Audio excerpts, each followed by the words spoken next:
Well, I'm continuing my tour of Welleby Park. I just walked into the dog park itself. They're doing a little bit of work right now, but this opened about a year ago. This is the large dog section, equipped with fire hydrants for the dogs, different water facilities for your pets.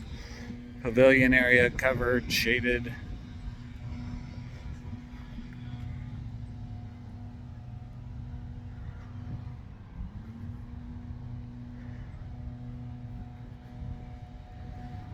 Across the way is the small dog park, which is definitely a little more active. So whether you have a large dog, small dog, bring them out to the park here, if your dog likes parks.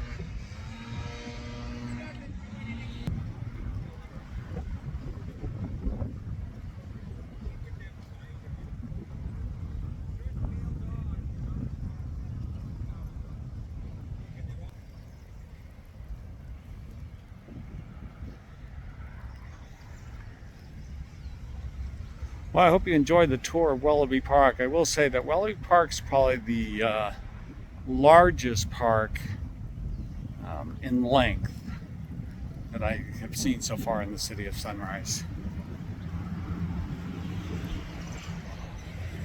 Again, the park hours over here are 8 a.m. to 7:30. And the actual address is 11100 Northwest 44th Street in Sunrise. Come on out here. If you have any questions about the different communities within Sunrise, close to Welleby Park, let me know. James Nypris with Remax.